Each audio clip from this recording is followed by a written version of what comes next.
Hey everyone, Golden Ninja 3000 here again. Today I'm reviewing Harry Potter set 75979. This is Hedwig, ages 10 and up, 630 pieces, and it'll retail for $40 when it releases in the US sometime in August or September. I believe it's a retailer exclusive in the US. Barnes & Noble has it listed for a September 1st release right now, so it's probably their exclusive. But let's get started by looking at that brand new Harry minifigure. Here's the exclusive minifigure for the set. This is Harry Potter based off of, I believe this is an outfit from Sorcerer's Stone. You can see that he's wearing his Gryffindor robes with a scarf because it was outside, obviously, in the snow, which is why he's wearing those blue gloves. And this is very accurate to the movie appearance, which I really appreciate. There's some great back printing too. You can see the hood and the back of the scarf. And I think that this is a really great exclusive minifigure because it's nice for the people that get the set to have an exclusive, but it's not like so desirable that the people that can't get the set or don't want the set feel like they're missing out. So that's really awesome. Now you can see the hairpiece is the one that they used since 2018. That was a new mold for him. And there's his expression. You can see his scar without the hairpiece.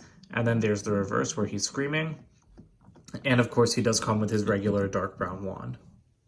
And here's the new Hedwig mold for 2020. As you can see, she is flying. And this is a fantastic piece that people really wanted. It's a lot like the Flying Eagle mold that LEGO made for the 2018 Camping People Pack.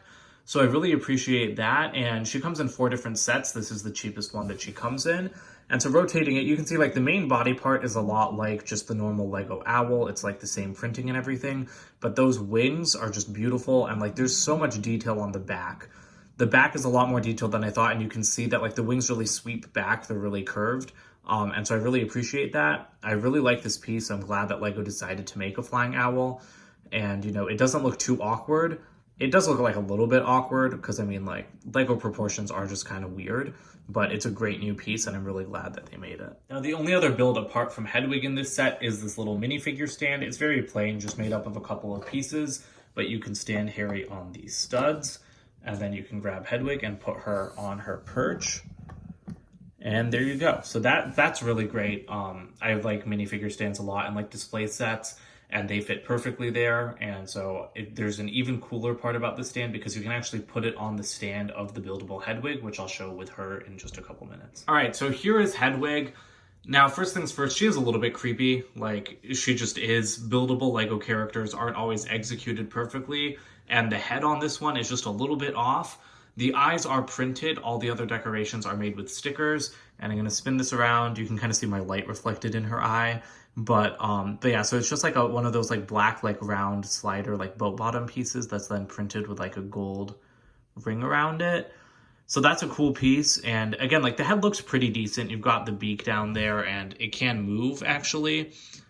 I feel like it looks a lot better from the front, and then just a lot weirder when you're only seeing it from one side, because it just looks a little bit small for the body, but you can turn that 360 degrees, like a real owl can turn its head, and oh, it's getting a little bit stuck, but it also moves forward and back a little bit. I didn't even realize that it did that, but it does.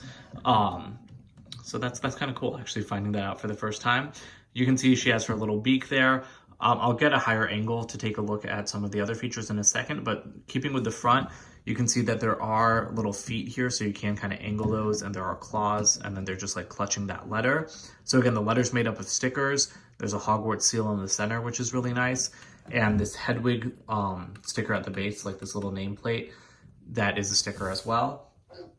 Now, here's what I was talking about with the minifigure stand, because you have that jumper right there. So what you can do is you can take the minifigure stand and then position it right there. And that's a perfect look to me. I really like that.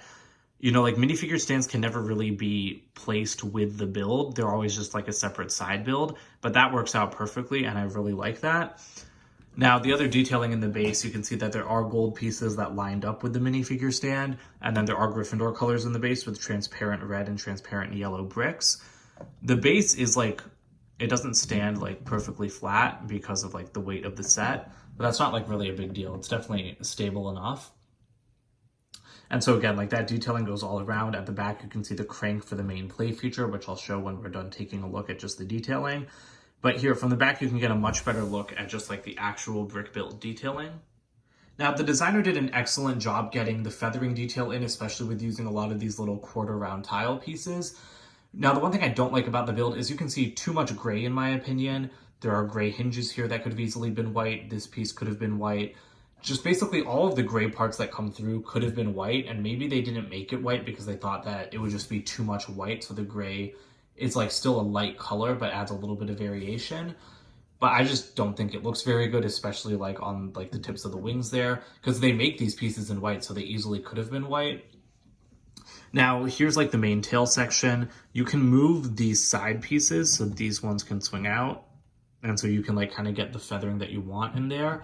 So I really like that. Like it's just little things like that that make this set so good. The tips of the wings can also adjust, so that's very nice as well. And you can see the wings moving. That's part of the main play feature, which I'll get to in just a second. But yeah, so I like the way that they've done the layering. I just don't like the use of the gray pieces, because when pieces are layered like this, you can see those colors through there. So now let's get into the main play feature of this set. So the way this works is that you turn this crank at the back, and then there's a bunch of gears going in through here, and then they're attached to the wings. So let me see if I can get a good angle on this, because the way this thing flies is really impressive. So you can see that as you turn the crank, the wings go up and down. Like, it's kind of hard to show, but I mean, that's like a perfect fluid flying motion. You know, like that's actually how birds fly. You know, like you have like the wind filling up the wings. And I'm really impressed by the designer getting that in, because when I saw this set, I thought that the flying would just be like the wings going up and down. But no, it's like, it's actually flying. Like, just the way they built it is extremely impressive. So I think that this set is like fantastic for integrating a play feature like that and not just being a static display piece. So I'll spin it around so that you guys can see it from the back, where it's also a little bit easier to turn. And wait, I'm not doing it backwards. I was confused for a second. But yeah, it's like, it looks it looks very different from the back, but you know, it's a very impressive feature. Now, the one thing is that the crank, you can see this is starting to come apart. If I can get a good enough angle, like this is starting to just fall off. So that does happen if you crank it for a little bit, because it doesn't have the greatest clutch power. And I mean, you can like do it faster, but again, like this thing like kind of starts shaking around, and then like this will fall off easier. You can see like that gear's pulling off, and this just fell off. So don't crank it too fast, but it's a pretty good play feature, and I'm very impressed with the designer's ability to get that in there. Here are the extra parts for this set, pretty much what you'd expect, nothing really special. As always, you get an extra wand, which is always nice to see. Here's the box for this set. It's like the standard $40 box size. Now you can see that you are missing the piece count because this is a European box. On top, there's the minifigure stand and the actual size letter build, which is nice to see instead of a minifigure. Around the back, it shows you the height measurements and the head moving. And of course, it tries to show you the wing motion, but like the box just doesn't do it justice. In person, it's so much more impressive than you think it could be by just looking at this box. Now, it is one of those like open with your finger style boxes where you just punch in the sides. This is a lot more common on sets this big in Europe. It's not as common in the US, and I expect it'll be taped here in the US. Here's the instruction manual. It's like a regular square size.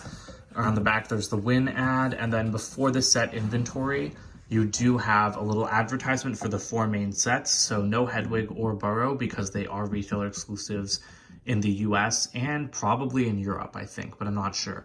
And I haven't mentioned this before, but there is a little limited availability sign, which I find interesting. And I mean, I don't know why that's there. I wonder if these sets are going to be available for a shorter amount of time than the other sets that have been since like 2018 and 2019. So overall, I have very positive feelings about this set. $40, 630 pieces, and the finished size of the build. I think that that price is perfect. They could have even charged $50 and it wouldn't have felt ripped off, but $40 is definitely better. Now, it is nice that they printed the eyes. It would have been even nicer if all the pieces were printed, because you can see there is a little bit of like a color difference between the tan sticker and the tan piece, but that's not a huge deal. I don't like the gray pieces. They should have been white. I know that they make those parts in white, so I don't know why they aren't white, but again, that's like a minor thing. The exclusive minifigure is great. This isn't the cheapest or easiest way to get Hedwig, because she will be coming in like a $5 poly bag, that new flying mold. And obviously this is a retailer exclusive, so it'll be a little bit harder to find, but it's great to get that piece. And that minifigure stand and the way that it connects to the build stand is perfect.